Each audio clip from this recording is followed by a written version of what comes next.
Hello everyone, welcome back. कैसे हैं आप लोग? एग्ज़ाम की प्रिपरेशन अच्छी चल रही होगी। तो BCHCT 131 दिसंबर 2024 का पेपर हम सोल्व कर रहे थे। इसका पार्ट ए में हम लास्ट के जो 3 क्वेश्चन है 5th 6th 7th वो बचा हुआ है रिमेनिंग, तो उसको आज हम कंप्लीट करेंगे। उससे पहले गाइस आपका फर्स्ट ईयर वालों का ही BPHCT 131 का पेपर हुआ है कल, तो उसके बारे में आप ज़रूर बताना कमेंट में कि कैसा गया, कौन कौन से क्वेश्चन आए हुए थे, इंपॉर्टेंट जो हमने एनालिसिस करके टॉपिक्स दिए थे उनमें से कोई क्वेश्चन बने हुए थे या नहीं। तो चलिए गाइज इसको शुरू करते हैं अपन। सो गाइज फिफ्थ क्वेश्चन का ए पार्ट अपने पास क्या गिवन है, VSCPR छुरी के साथ अपने को क्या करना है, शेप अपने को ClF3 की शेप अपने पास अपने को बतानी है और उसको ड्रॉ भी करना है, शेप ऑफ द मॉलिक्यूल। तो सबसे पहले तो चलिए इसका अच्छे से मैं आपको टॉपिक समझा देता हूँ, कॉन्सेप्ट समझा देता हूँ। तो ये अपने पास क्या भैया, इससे हम हाइब्रिडाइजेशन भी निकालते हैं। तो सबसे पहले अपने पास कंपाउंड क्या है, ClF3, ये कंपाउंड है जी। तो ये देखो दो पार्ट्स में बंटता है, एक होता है सेंट्रल एक होता है सेंट्रल जो अपने पास क्या बनता है, एटम, सेंट्रल एटम होता है जिसके पास, एक होते हैं अपने साइड एटम्स। ठीक है जी। अब जो सेंट्रल एटम अपने पास है वो इस केस में क्या होगा, क्लोरीन, और जो साइड वाले होंगे वो क्या होंगे, F3। तो 3 होंगे F के, ऑब्वियसली F के कितने होंगे, 3 होंगे। नाउ अपने को ज्यादातर बातें जो है वो क्लोरीन की ही रखनी होती हैं, तो चलिए इसको देखते हैं। तो क्लोरीन जो है अपने पास, उसका एटॉमिक नंबर कितना है, 17, और इसके वैलेंस इलेक्ट्रॉन कितने होते हैं। अब आप वैलेंस इलेक्ट्रॉन आपको फाइंड आउट अगर नहीं करने आते हैं तो जो एटॉमिक नंबर है उससे आप फाइंड आउट कर सकते हैं, 1s2, 2s2, 2p6, 3s2 and 3p। अब देखो ये कितने हो गए, 17 में फिल करने हैं 17, तो ये यहाँ तक हो गए 10, और 2 कितने हो गए अपने पास 12, और 5 17, तो ये हो गया अपने पास।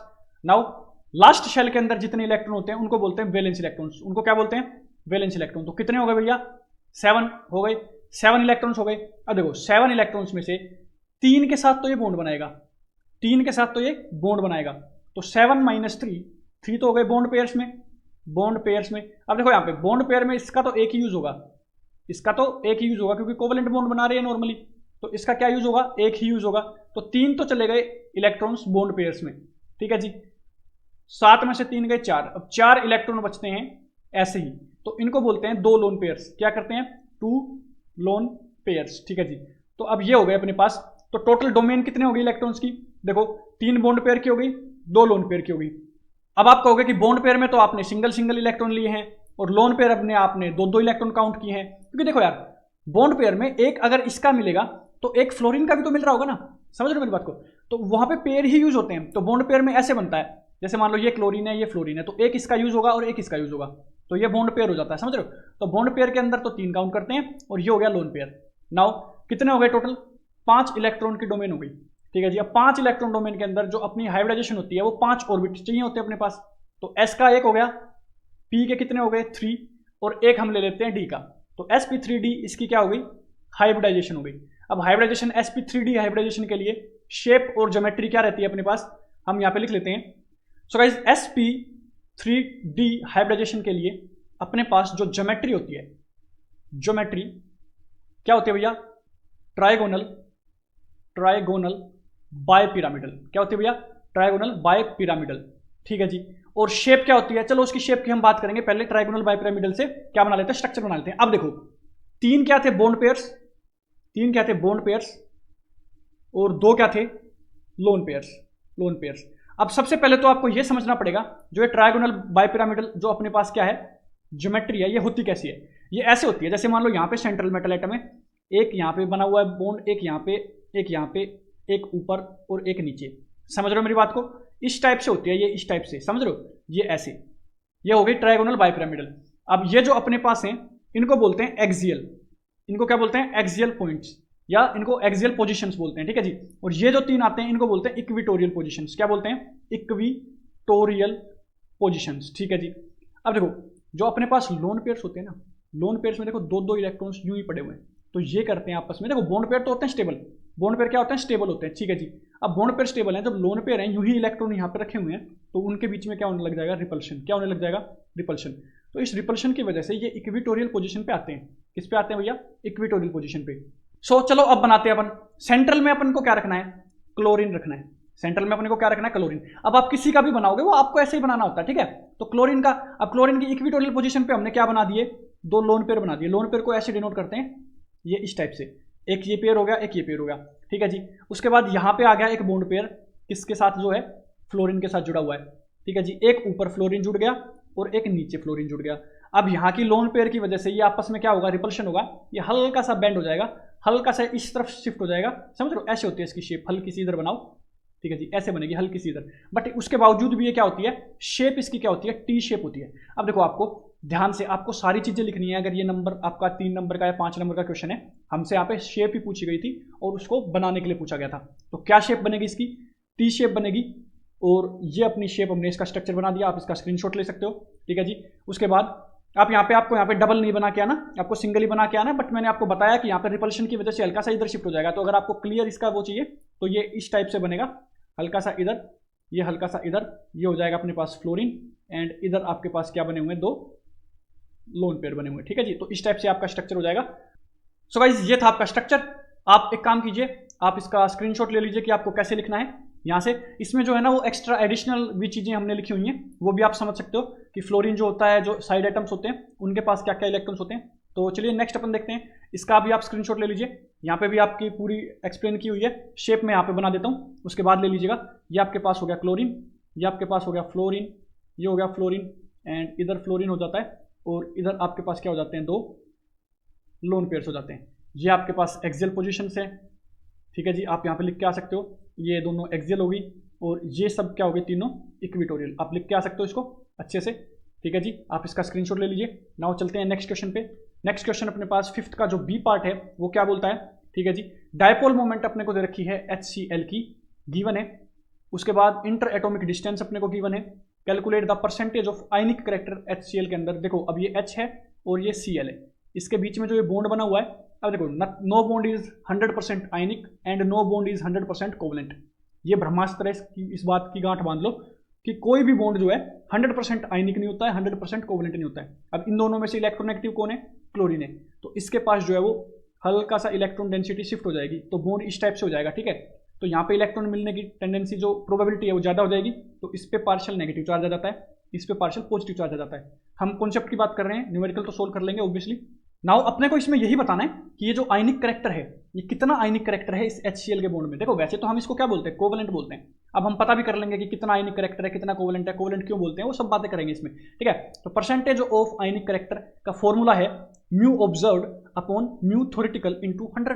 देखो अब म्यू थ्योरेटिकल क्या होती है, देखो सबसे पहले देखो म्यू ऑब्जर्व्ड क्या है, म्यू ऑब्जर्व्ड क्या है। म्यू ऑब्जर्व्ड तो देखो गिवन है, म्यू ऑब्जर्व्ड तो एक गिवन होती है 3.57 इंटू 10 की पावर -30 कूलम मीटर। अब ये सेंटीमीटर नहीं है भैया, कूलम मीटर है, ठीक है जी।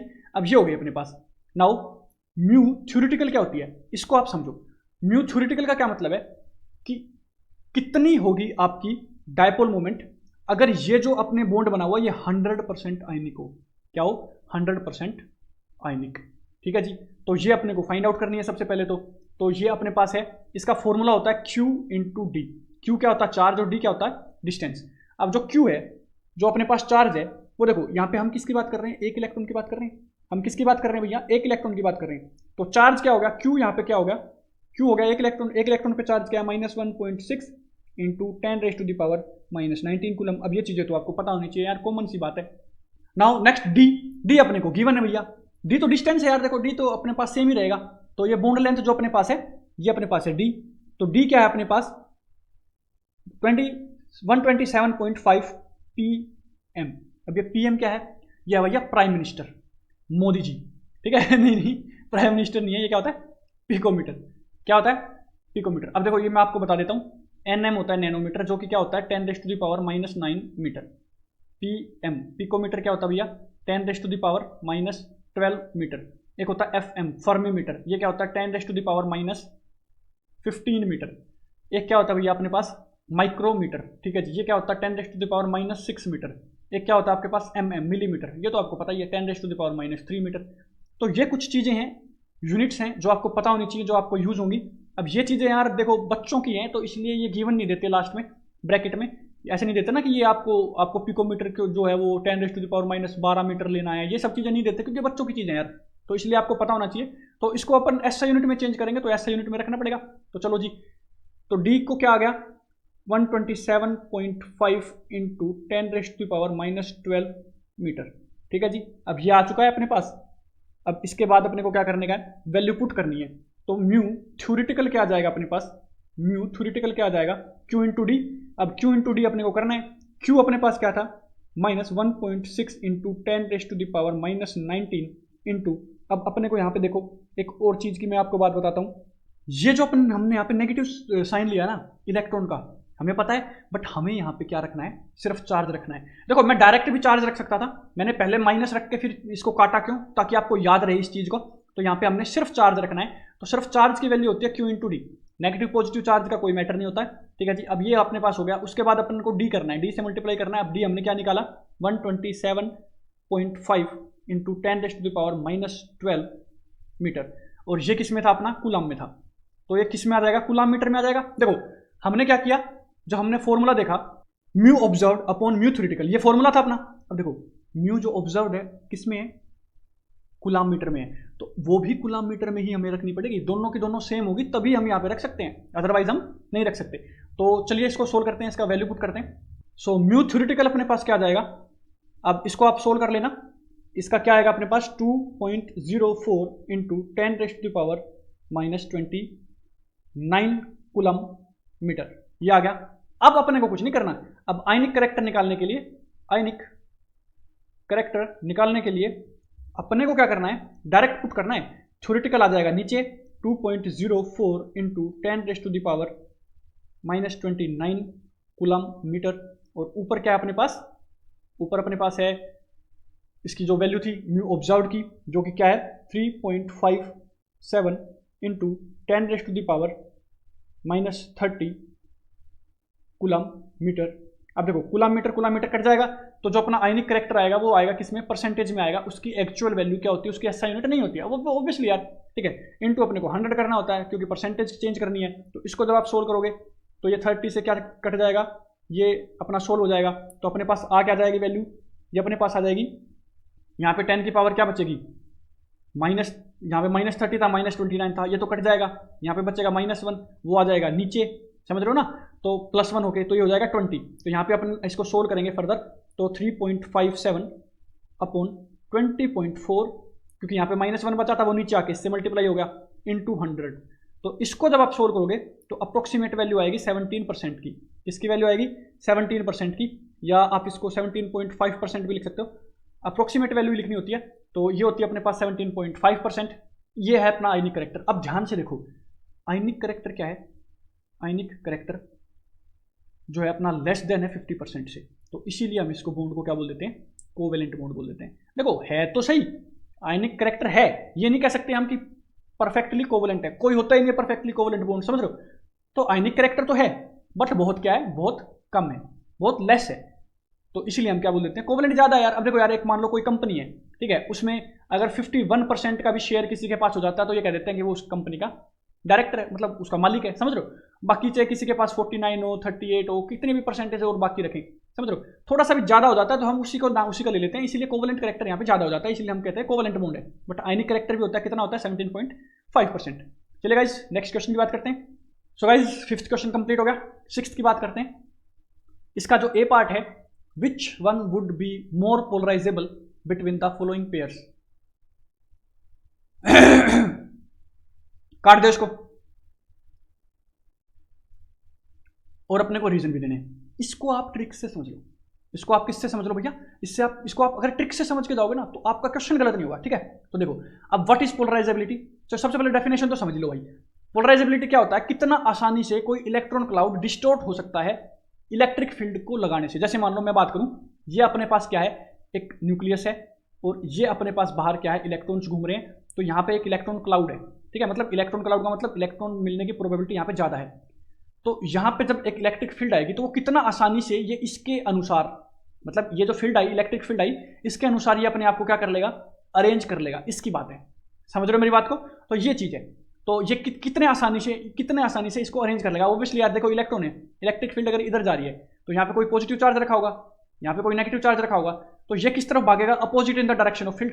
तो इसको अरेंज करना है अपने आप को इस इधर आके, तो ये यहाँ अरेंज करेगा। तो कितना आसानी से ये अरेंज कर लेगा इलेक्ट्रिक फील्ड की इसमें, एक्सटर्नल इलेक्ट्रिक फील्ड की प्रेजेंस में, ठीक है। तो अब फैक्टर्स क्या करते हैं, देखो ये समझ लो आप, देखो साइज ऑफ एटम, ये ट्रिक्स हैं, ये क्या है भैया, ये ट्रिक्स हैं।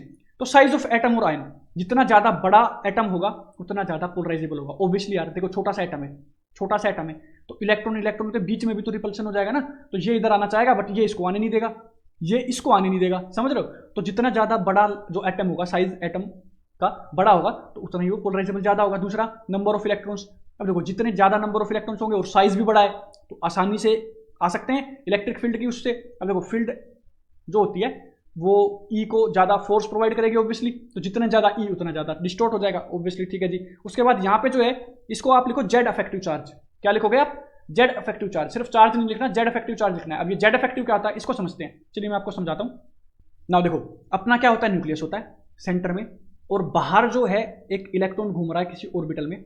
इस इलेक्ट्रॉन को ये जो न्यूक्लियस है ये बांध के रखता है, क्या करके रखता है, बाइंड करके रखता है। इसी को हम क्या बोल देते हैं, सेंट्रीपिटल फोर्स बोल देते हैं इसका, ठीक है जी, सेंट्रीपिटल फोर्स बोल देते हैं।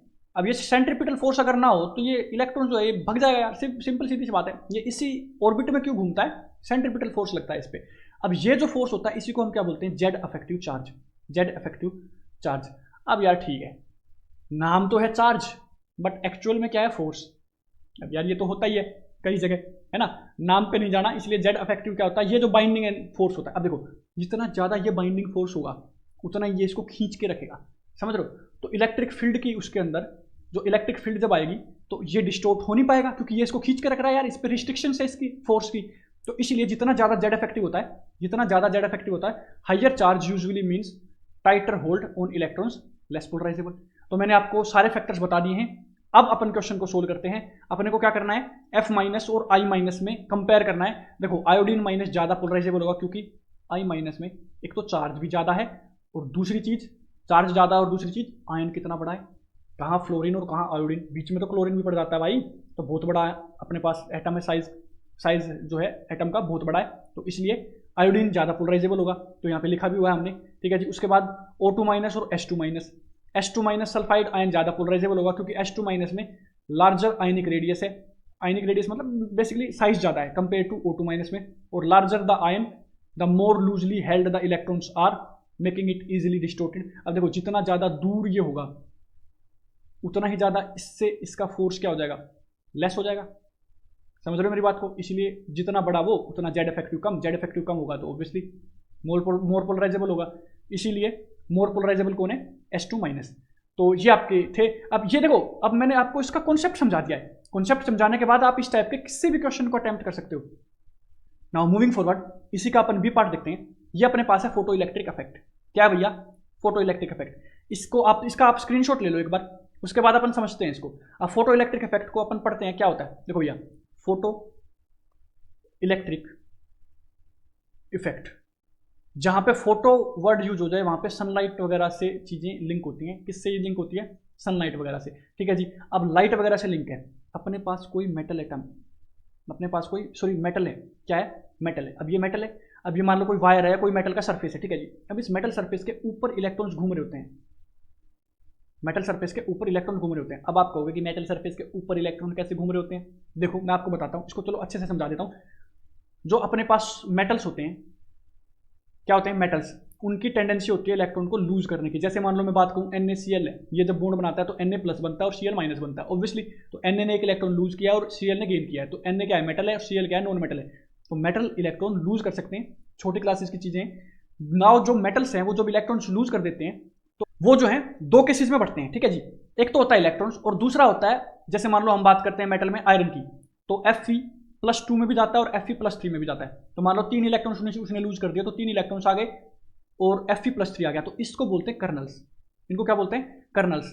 अब यहाँ पे अंदर तो क्या होंगे, Fe+3 के एटम्स होंगे सारे, Fe+3 और Fe+3 ऐसे एटम्स ज्वाइंट होंगे, और ऊपर जो होंगे सरफेस पे वो क्या आ जाएंगे, सारे के सारे इलेक्ट्रॉन्स। अब इलेक्ट्रॉन सरफेस पे क्यों आए, क्योंकि यार बहुत लाइट वेट के होते हैं, इलेक्ट्रॉन का वेट होता ही नहीं है, मास जो होता है नेग्लिजिबल होता है, इसलिए वो किस पे आ जाते हैं, सरफेस पे आ जाते हैं। इन्हीं सरफेस पे आने की वजह से ये क्या करते हैं, इलेक्ट्रिसिटी को कंडक्ट करते हैं। अब अपना जो ये टॉपिक है वो इलेक्ट्रिसिटी एंड मैग्नेटिज्म तो है नहीं, हमने सिर्फ इतना बताया था कि इलेक्ट्रॉन्स जो होते हैं सरफेस पे होते हैं, क्यों होते हैं, क्योंकि मेटल्स जो होते हैं मेटल्स जो होते हैं उनका इलेक्ट्रॉन टेंडेंसी होती है लूज करने की, तो वो जो इलेक्ट्रॉन्स जो होते हैं वो लूज करने के बाद सरफेस पे आ जाएंगे। क्यों? क्योंकि बहुत लाइट होते हैं, इसलिए वो सरफेस पे आ गए। अब अगर कोई लाइट पड़ेगी इस पर, सनलाइट इसके ऊपर गिरेगी, सनलाइट अगर इस पर गिरेगी और वो सनलाइट जो है उसकी जो फ्रीक्वेंसी है, सनलाइट की जो फ्रीक्वेंसी है वो अगर कंपेरेबल है, वो अगर इतनी एफिशिएंट है कि इस इलेक्ट्रॉन को एनर्जी देके बाहर निकाल सके, तो क्या होगा? ऑब्वियसली ये बाहर निकल जाएगा।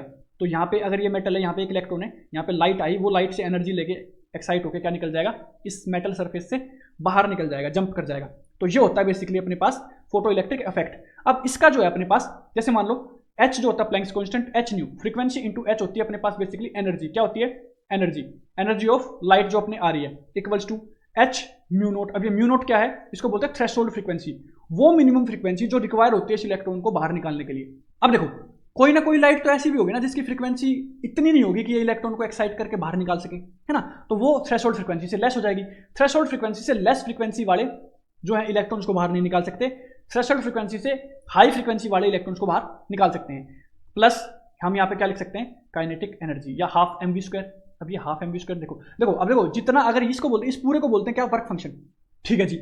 नाउ देखो, अब अगर जो अपन ने एनर्जी दी है वो ज्यादा है किससे?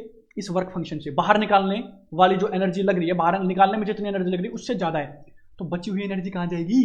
जैसे मान लो 10 एनर्जी पे निकल सकता है और हमने दे दी उसको 15, तो देखो 10 तो यूज कर लेगा निकलने में। अब ये 5 जूल की एनर्जी कहाँ जाएगी? ये जो 5 जूल की एनर्जी है ये चली जाती है काइनेटिक एनर्जी में। बाहर निकालने के बाद उसको स्पीड दे देता है, मतलब काइनेटिक एनर्जी में चली जाती है। तो यही अपने पास है। अब यहाँ पे आप चेक कर सकते हो, ये आइंस्टाइन फोटो इलेक्ट्रिक, इसको इक्वेशन बोलते हैं। Photoelectric effect is the phenomena in which electrons are ejected from the surface of metal when the light of suitable ये इंपॉर्टेंट है, frequency is incident on it. ठीक है जी। तो ये आपकी इक्वेशन होगी। जो टोटल एनर्जी होती है जो कि क्या होती है? एच न्यू के इक्वल होती है, इक्वल्स टू ये क्या होता है? वर्क फंक्शन प्लस के ई। और वर्क फंक्शन की वैल्यू भी मैंने आपको बता दी है, एच म्यू नॉट। इसको बोलते हैं थ्रेशोल्ड फ्रीक्वेंसी। कभी कभार इसको भी आ जाता है चेंज करके, और यहाँ पे ये जो वी नहीं है ये न्यू बोलते हैं इसको, समझ रहे हो? वी तो वेलोसिटी से डिनोट कर देते हैं, बट यहाँ पे आपने बोल दिया फ्रीक्वेंसी है तो कोई बात नहीं, आप ऐसे भी लिख सकते हो। तो ये आपके पास हो गया क्वेश्चन। नाउ नेक्स्ट आपके पास क्या है? अब देखो, इसी में अगर छोटी मोटी चीजें और पड़ी जाए ना तो क्या होती है? अब जितनी ज्यादा फ्रीक्वेंसी होगी उतना ही इलेक्ट्रॉन बाहर निकलेगा और उसकी काइनेटिक एनर्जी बढ़ जाएगी, क्योंकि ये किससे कंपेरेबल होती है? एनर्जी से कंपेरेबल होती है। दूसरी होती है इंटेंसिटी। दूसरी क्या होती है? इंटेंसिटी। जितनी ज्यादा इंटेंसिटी बढ़ाओगे उतने नंबर ऑफ इलेक्ट्रॉन्स ज्यादा निकलेंगे, नंबर ऑफ इलेक्ट्रॉन्स ज्यादा निकलेंगे, क्योंकि इंटेंसिटी में क्या होता है? नंबर ऑफ फोटोन्स बढ़ जाते हैं, नंबर ऑफ फोटोन्स बढ़ जाते हैं। एक फोटोन एक इलेक्ट्रॉन को निकालता है, एक फोटोन एक इलेक्ट्रॉन को निकालता है, तो 10 फोटोन 10 इलेक्ट्रॉन को निकालेंगे, 20 फोटोन। जितने ज्यादा फोटोन्स उतने ज्यादा इलेक्ट्रॉन्स बाहर निकलेंगे। तो नंबर ऑफ फोटोन्स किस में बढ़ते हैं? इंटेंसिटी में बढ़ते हैं। और नंबर ऑफ जो फ्रीक्वेंसी किस में बढ़ती है? फ्रीक्वेंसी बढ़ाती है एनर्जी को, समझ रहे हो? तो इसी यही चीज है। अब ये छोटी मोटी चीजें आपको पता होनी चाहिए फोटो इलेक्ट्रिक इफेक्ट में। अगर 5 नंबर का अच्छे से एक्सप्लेन करना आ गया तो आप कर सकते हो। नाउ 6th का जो अपने पास सी है, इसमें क्या है? मैथमेटिकल फॉर्म लिखनी है, तो ये अपन ने लिख रखी है, ये मैंने आपको एक्सप्लेन भी कर दी। यहाँ पे आप क्या लिख सकते हो? एच म्यू नोट भी लिख सकते हो, है ना? ये सारी चीजें आप लिख सकते हो। ये क्वेश्चन तो मैं लास्ट में ही कवर करवा चुके हैं अभी। नाउ नेक्स्ट क्वेश्चन की हम बात करते हैं, 7th का A part. State Pauli exclusion principle for filling the electrons in orbital. Most important है, क्वेश्चन आता ही आता है, तो इसको आप ध्यान से करिए। इसमें क्या है? आपको पॉली एक्सक्लूजन प्रिंसिपल है। चलो पहले इसकी डेफिनेशन पढ़ लेते हैं। No two electron in an atom can have the same set of all four quantum numbers. अब ठीक है, क्वांटम नंबर्स आपको पता है कौन कौन से होते हैं? तो प्रिंसिपल क्वांटम नंबर होता है, एन से डिनोट करते हैं, ठीक है जी। उसके बाद अपने पास मैग्नेटिक क्वांटम नंबर होता है, एम से डिनोट करते हैं, ठीक है जी। उसके बाद स्पिन क्वांटम नंबर होते हैं, क्या होते हैं? स्पिन क्वांटम नंबर होते हैं भैया। और एजुमेथल क्वांटम नंबर होता है जिसको हम एल से डिनोट करते हैं। स्पिन क्वांटम नंबर होते हैं, उसको एम एस से डिनोट करते हैं ना। तो ये 4 हैं। अब इन चारों की वैल्यू जो है सेम नहीं हो सकती किन्हीं भी 2 इलेक्ट्रॉन्स के लिए, है ना यार। कम से कम एक उसकी ना ऑपोजिट स्पिन तो होते हैं स्पिन क्वांटम नंबर के। चलो मैं इसको एक्सप्लेन करता हूँ आपको एग्जाम्पल के साथ। नाउ ये क्यों इंपॉर्टेंट है ये आप पढ़ सकते हो, इसका स्क्रीनशॉट ले लीजिए। ये इंपॉर्टेंट तो नहीं, क्वेश्चन में नहीं पूछा गया, बट आप इसको रीड आउट कीजिएगा। एग्जांपल लेके समझते हैं। जैसे मान लो फर्स्ट एस के अंदर 2 इलेक्ट्रॉन हम भर सकते हैं, फिल कर सकते हैं, ऑर्बिटल है ऑब्वियसली। नाउ इन दोनों के अलग अलग हैं या नहीं है सारे? एन क्या हो जाएगा? फर्स्ट शेल है, फर्स्ट एस है ना, फर्स्ट शेल है, तो एन क्या हो गया? 1। तो दोनों ही इलेक्ट्रॉन के लिए, इसके लिए भी एन 1 है, इसके लिए भी है, सेम होगा भैया, ठीक है। एस के लिए जो एल है वो क्या होता है? 0 होता है। एस के लिए जो एल है वो क्या होता है? 0 होता है, तो एल भी 0 हो गया। अब जो एम है, जैसे मान लो हम बात करते हैं पी के लिए, पी के लिए एल क्या हो जाता है? 1 हो जाता है। तो जैसे ही 1 हो गया तो इसके मैग्नेटिक जो होते हैं वो क्या होंगे? -1, 0 और 1 ये हो जाएंगे। बट जो 0 है उसके लिए तो 0 ही होगा, तो एम एल भी 0 हो गया। 3 तो हो गए सेम, 3 तो क्या हो गए? सेम हो गए भैया। लेकिन जो स्पिन क्वांटम नंबर है वो चेंज हो गया। देखो अपोजिट स्पिन में है, इसीलिए देखो मैं ये बनाया जाता है एक उसके अंदर ऐसे अपोजिट बनाए जाते हैं। इसकी स्पिन घूमने की अलग डायरेक्शन है, इसकी अलग डायरेक्शन है, समझ रहे हो? तो अपोजिट स्पिन के अंदर बनाए जाते हैं, तो इसीलिए एक जो है वो कम से कम एक तो अलग होगा। चारों के चारों क्वांटम नंबर्स किन्हीं भी दो इलेक्ट्रॉन्स के लिए सेम नहीं हो सकते। ये अपना पॉली एक्सक्लूजन प्रिंसिपल है। नेक्स्ट अपन इसकी बात करते हैं 7th का B part. Write the molecular orbital configuration of O2+। Now O oxygen है, O2+, इसको अपन लिख लेते हैं पहले। तो गिवन है अपने पास O2+, तो इसमें number of electrons in O2 कितने होंगे? 2 × 8, क्योंकि एक O के अंदर कितने होते हैं? 8 इलेक्ट्रॉन्स टोटल, और दो के लिए 2 O में कितने हो जाएंगे? O2 के अंदर कितने हो जाएंगे? 16, तो कितने हो गए? 16। नाउ O2+ है, मतलब एक इलेक्ट्रॉन बाहर निकला गया है, तो 16 - 1 = 15। तो यहां तक तो आप लिख सकते हो। नाउ ये जो इलेक्ट्रॉन्स आ गए ना, इन इलेक्ट्रॉन्स की अपने को क्या करना है? फिलिंग देखना है कि हम इसको कैसे फिल करते हैं। ये आपका आता है मोलिकुलर ऑर्बिटल थ्योरी के अंदर, ठीक है जी, जिसको हम क्या बोलते हैं? MOT भी बोलते हैं, MOT, ठीक है जी। इसके अंदर आपकी आती है ये फिलिंग करना। नाउ हमें जो इलेक्ट्रॉन्स हैं इनको फिल करना है। कैसे फिल करते हैं? मोलिकुलर ऑर्बिटल थ्योरी के थ्रू। तो इसमें अपन देखते हैं, सबसे पहले हम बढ़ते हैं सिग्मा 1s को, फिर इससे ज़्यादा एनर्जी किसकी होती है? इससे ज़्यादा एनर्जी होती है सिग्मा स्टार 1s की, फिर उससे ज़्यादा किसकी होती है? सिग्मा 2s की, फिर क्या होती है? सिग्मा स्टार 2s की। अब ये क्या है? सिग्मा और सिग्मा स्टार, ये होता है अपना बॉन्डिंग ऑर्बिटल, और ये सिग्मा स्टार वाला क्या होता है? Anti bonding orbital. क्या होता है? Anti bonding orbital. तो फिल करने के लिए पहले इसमें 2 इलेक्ट्रॉन भरे जाएंगे, फिर इसमें भरे जाएंगे, समझ लो। तो ये ज़्यादा हायर एनर्जी पे हो जाता है। उसके बाद क्या आता है अपने पास? Sigma 2pz। उसके बाद क्या आता है? पाई 2px = पाई 2py। इन दोनों की बराबर होती है 2px की और 2py की, क्योंकि ये दोनों ही बॉन्डिंग ऑर्बिटल्स हैं। उसके बाद ग्रेटर देन हो जाती है pi star 2px = pi star 2py। दोनों के एंटी बॉन्डिंग की बराबर हो जाती है। देखो इनकी बॉन्डिंग की दोनों की बराबर है, एंटी बॉन्डिंग की भी दोनों की इक्वल है। उसके बाद सबसे ज्यादा किसकी हो जाती है? सिग्मा स्टार 2pz की, जो कि यहाँ पे था। ये बॉन्डिंग है, ये इसका एंटी बॉन्डिंग है, बट सबसे ज्यादा एनर्जी हो जाती है इसकी, ठीक है। अब इसमें इलेक्ट्रॉन्स फिल करेंगे, 2 इसमें, 2 इसमें, 2 इसमें, 2 इसमें, 2 इसमें, ठीक है, ऐसे करते चलेंगे। तो 2 इसमें आ गए, 2 इसमें आ गए, 2 इसमें, 2 इसमें, 2 इसमें, तो कितने हो गए टोटल? 2 4 6 8 10। उसके बाद 2 इसमें भर देते हैं, 12, ये हो गए 14, और एक इसमें आ जाएगा सिग्मा और पाई स्टार 2px, ठीक है जी। अब पाई स्टार 2px के अंदर लास्ट अपने पास इलेक्ट्रॉन आ गया है। अब इसके अंदर जो अपने पास इलेक्ट्रॉन आया है यहां तक ही रहेगा, ठीक है जी। अब अपने को क्या करना है? बॉन्ड ऑर्डर फाइंड आउट करना है। क्या फाइंड आउट करना है? Bond order. बॉन्ड ऑर्डर का फॉर्मूला होता है ½ × number of bonding electrons minus, ना देखो ये बॉन्डिंग के दो या एंटी बॉन्डिंग के दो, तो ये तो क्रॉस ही हो जाएंगे, इस माइनस में कुछ रूल ही नहीं करेगा। ये बॉन्डिंग के दो या एंटी बॉन्डिंग के दो। अब ये क्या है? 2 इलेक्ट्रॉन्स, ये क्या है? बॉन्डिंग के हैं, ये भी क्या है? बॉन्डिंग के हैं, ये भी क्या है? बॉन्डिंग के हैं। उसके बाद ये आया 1 इलेक्ट्रॉन एंटी बॉन्डिंग का, तो 6 हो गए बॉन्डिंग के जो कि एक्स्ट्रा बचे हुए हैं, और 1 हो गया एंटी बॉन्डिंग का, तो कितने हो गए? 5/2 = 2.5। तो बॉन्ड ऑर्डर कितना हो गया? 2.5। नाउ बॉन्ड ऑर्डर जो है उसकी कोई ऐसा यूनिट नहीं होती है, तो बॉन्ड ऑर्डर आ गया अपने पास 2.5। अब इसके बाद हमें देखना है कि इसका मैग्नेटिक नेचर के बारे में हमें बताना है। मैग्नेटिक नेचर के बारे में आप क्या बताओगे? मैग्नेटिक नेचर जो होता है, अगर देखो एक भी इलेक्ट्रॉन अनपेयर्ड है, अनपेयर्ड अगर एक भी इलेक्ट्रॉन है तो वो पैरामैग्नेटिक नेचर शो करता है। क्या करता है? पैरामैग्नेटिक नेचर शो करता है। और अगर सारे के सारे पेयर्ड हैं तो वो क्या होता है? डायमैग्नेटिक नेचर शो करता है। अब देखो ध्यान से, एक इलेक्ट्रॉन तो इसमें भी है ना, एक इलेक्ट्रॉन तो इसमें भी अनपेयर्ड रहेगा। ये देखो एंटी बॉन्डिंग के अंदर जो एक इलेक्ट्रॉन आया था अनपेयर्ड है, तो क्योंकि O2+ के अंदर एक इलेक्ट्रॉन अनपेयर्ड है तो ये क्या हो जाता है? पैरामैग्नेटिक। और O2 के अंदर सारे के सारे पेयर्ड होते हैं, ठीक है जी। तो ये अपनी बात थे इसके क्वेश्चंस। नाउ नेक्स्ट अपन इसमें पार्ट बी का सोल्व करेंगे। तो गाइस आई होप आपको वीडियो पसंद आई होगी। अगर पसंद आई तो please like share and subscribe to our channel. Thank you guys, बने रहिए, मिलते हैं ऐसे नए कंटेंट के साथ। Thank you so much.